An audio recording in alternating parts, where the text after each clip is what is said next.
morning, viewers, and welcome to another interesting edition of Islamic Finance Weekly, where we bring incisive analysis and highlight the opportunities in the non-interest finance market. In 2010, the Central Bank of Nigeria introduced a new banking model which gave birth to Nigeria's first full-fledged non-interest bank, Jaiz, in 2011. Since then, the number of non-interest banks has risen and there are still prospects for more. This marks a new dawn on ethical banking model based on Islamic Shari'ah principles that can cater for the financial requirements of many Nigerians. In this episode of the Islamic Finance Weekly, we will discuss the prospects for deepening non-interest banking for an inclusive Nigerian economy. This was an exclusive interview with Mr. Sirajo Salisu, the Executive Director, Business Development, Jaiz Bank. He talked about the operations of the bank, the growth of non-interest banks in the country. He also provided his perspective on the recently rolled out Naira, the challenges and outlook for the non-interest markets. Watch the interview. Thank you for having us here in your office in Abuja. You're welcome. All right, so let me start with the fact that Jaiz Bank, which is the first non-interest bank in Nigeria, got licensed in 2011 from the Central Bank of Nigeria, but started its operation fully in 2012. So give us an overview of the bank services and how it works. Okay, thank you very much for this question. Like you have rightly said, the bank started operation technically in 2012. By then as a regional bank. What we mean by a regional bank, meaning you only operate in certain areas. Okay. We started in northwest or northeast.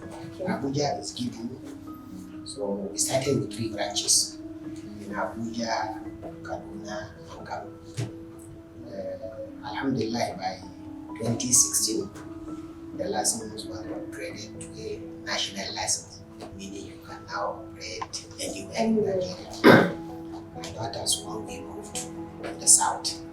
Specifically, we opened a branch in Bukola, Lagos. We opened another branch in Ilorin. We opened another branch in Ibadan and in Port Harcourt. That was the beginning of. And immediately we began to add branches in Lagos. We added one in Ibadan, and we are now almost everywhere in this way, except in the southeast, which is our next place of expansion. So how will you describe the services, like the products? How does it work for people?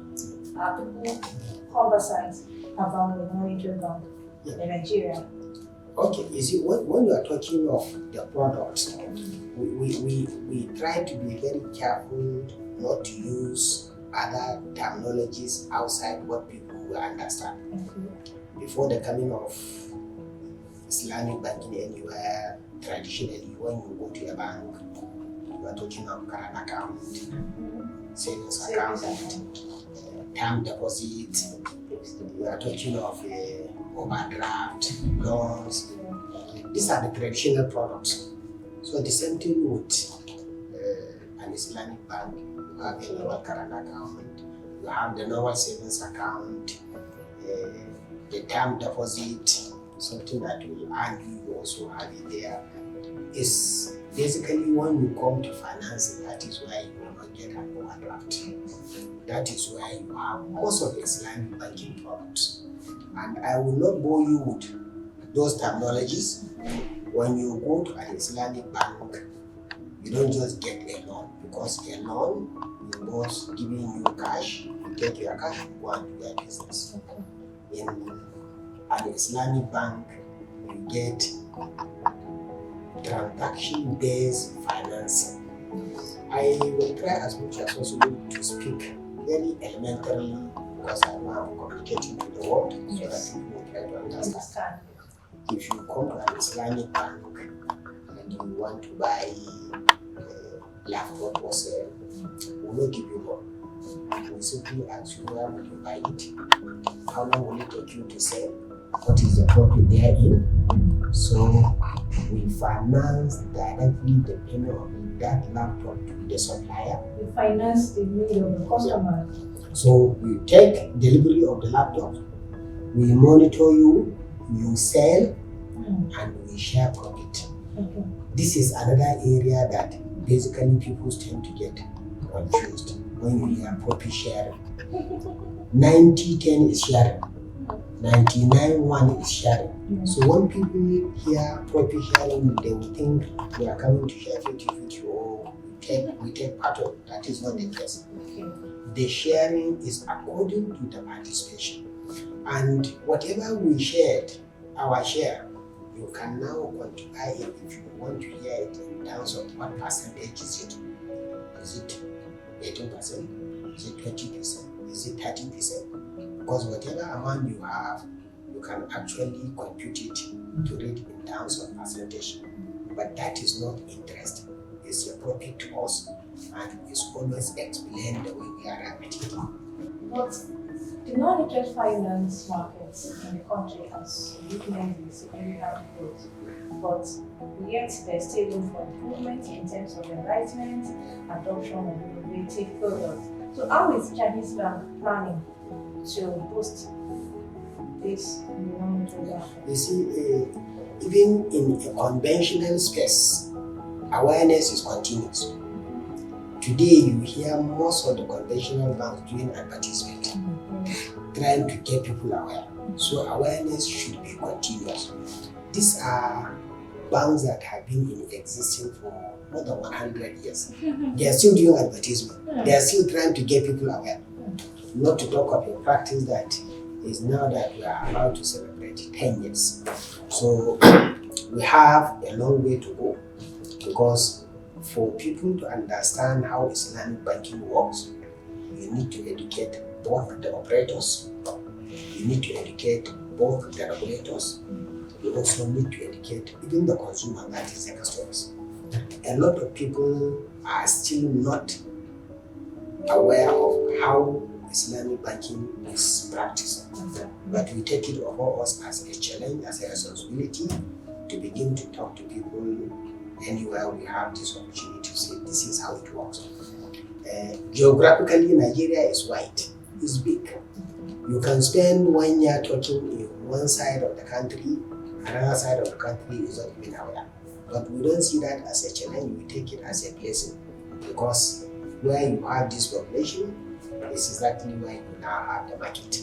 So instead of seeing the challenges of you can't reach out to people, you continue to see opportunities. So we are not sleeping on it. We continue to educate people, we continue to inform people this is how it works. And most importantly, we are reaching out to people that are non-Muslims. A lot of non-Muslims look at Islamic banking as Islamization, which is completely no. This is business. We have a lot of non-Muslim customers that are banking with us, that are enjoying facilities with us, that are working with us, that are shareholders of the bank. So you can actually be a shareholder of an Islamic bank, you are not a Muslim. You can be a staff of Islamic bank, you are not a Muslim. You can be a customer of Islamic bank, you are not a Muslim, which practically you can see all of them around. I want to believe, even as you walk around, you must have seen a lot of our staff that are not Muslims. Yes. They freely intermingle, we interact, and we do the business together. Not to talk of the customers. During our 10th year anniversary, which is coming up very soon, inshallah, next year, we will try to get as much as non-Muslims to give what we call a testimony, to testify, to tell people this is how it is. But I am very conscious of the fact that I'm talking to the world, so anybody can walk into any of our branches anywhere in the country, whether you are a Muslim or not Muslim, and you be treated, you be. That's why very recently we say we are open to all, and we begin to tell people that we are open to all. We say we are open to all this in terms of everything. Whether you want to be a customer, whether you want to be a staff, whether you want to be a shareholder, whether you want to be a partner in either a permanent or temporary way of doing business, we are open to all.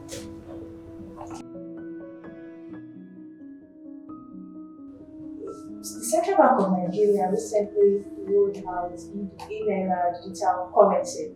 So how will Jaiz Bank tap into this opportunity to deepen the services and boost financial inclusion in the country? Okay, you see, in era we have a lot of work to do, and that is why even when the central bank was rolling out the pilot scheme, we are among the first. Okay. We try as much as possible not to be left behind. It will require some technological investment, both in terms of monetary and human resources. We quickly follow the steps, we quickly follow the directives, and we are part of the first, if you like, so to say, the pioneer when it comes to this the in-era platform. And how does it work? Central bank is coming up that the world is going digital. We are having a paper naira that costs a lot to print. You are holding a paper that you have to physically transact. Here you are now, you open your wallet, that is your in-era account. It's technically being transferred from your own actual account to your in-era account. When you want to pay for services, somebody who has the in-era wallet will transfer. So the in-era has no boundary. That is innovation. That is innovation. Whether you are living in Nigeria, whether you are living in Europe, wherever you are living, You can do transaction. you can do transaction. This, if we take it holistically, it will reduce even the pressure on dollar. I am living in Europe, or you are living in Asia, and you want to do certain transactions, nobody is saying you must bring dollar to do that transaction. You have your in-era, quickly wire it, and you consummate the transaction. So we will continue to encourage Nigerians to support this initiative, because not in the long run, in no distant future, we begin to see advantages. And this is where the world is going. Exactly. And we don't want to be left What is behind. going digital? It's going digital. All right, Mr. Salisu. So let's look at the challenges. What would you say are the challenges facing the operation of the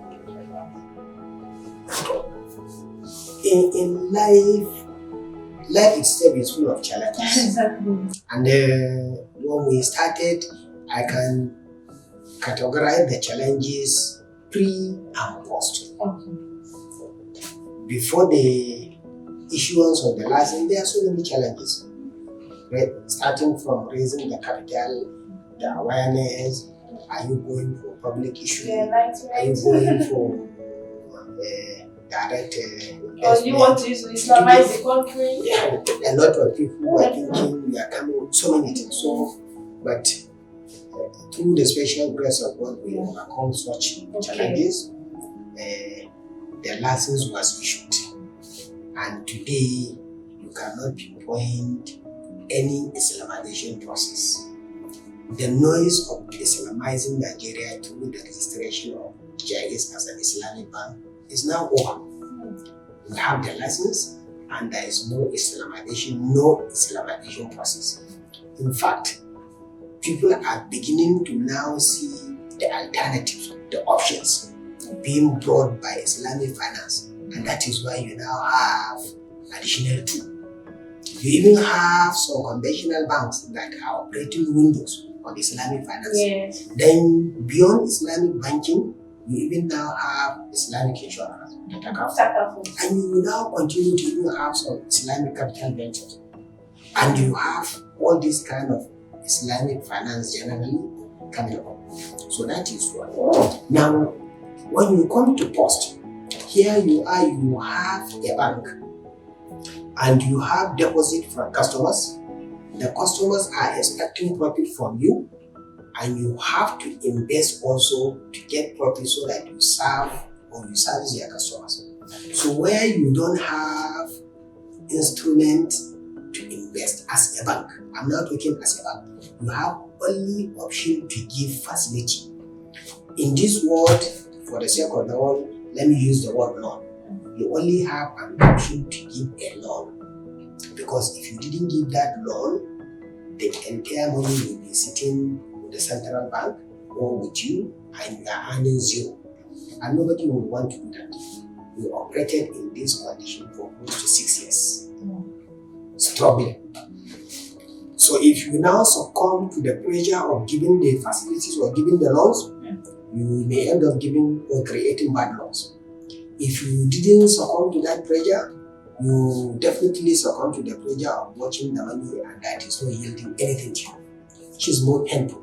So it's even better you finance activities, you monitor them very closely, and you try to get something out of it. And you have even contributed to the national development. That is the second challenge of operating a bank without instrument. The other challenge is here you now have the license, you have people coming up to work for you, but they don't have the required skills. Exactly. I'm talking about the staff now. So we also have to concentrate and do so many capacity building initiatives. And we are still on it. And being the pioneer now, any Islamic bank coming on board is Jaiz, majorly come and take. Because no matter how we are struggling, you will get some people that have idea of what you want to do. So it's easier to start with them as a starting point, then you continue to be. So there is this challenge also of the capacity, which we are still on it. Another challenge is from the regulators. They are trying their best to be up to standard, up to the speed, but this is a sector that is new. The Central Bank of Nigeria, they have actually invested. They are going for training, for courses, trying to understand what is going on, which up to now they are still doing. So there is also that challenge of, but a regulator is always a regulator. They are coming to regulate you majorly on the conventional space. And you also have to take time to explain, okay, that is a conventional bank. In a non-interest way, in an Islamic bank, this is how it is. So it's also a challenge which gradually we are overcoming, and you can now say we are about to start to cruise after the takeoff. The regulators are... Because we have the regulators who are fully involved. We have regulators like BENCOM, FEIC, Deepening, the NICOM, all of them. fully involved in tapping into the alternative finance. So my last question is, how will you describe the activities of the non-interest market in Nigeria in 2021, and what would be your projection, like the outlook for 2022? Okay, you see, the year by year we continue to grow. It's not easy to run an institution and grow it averagely 40% yearly. And that is the rate at which we have been growing year by year. And even in 2021 is not different. If you follow the records, we started to pay dividend last year. When I say last year is the operation of 2019, so you pay in 2020.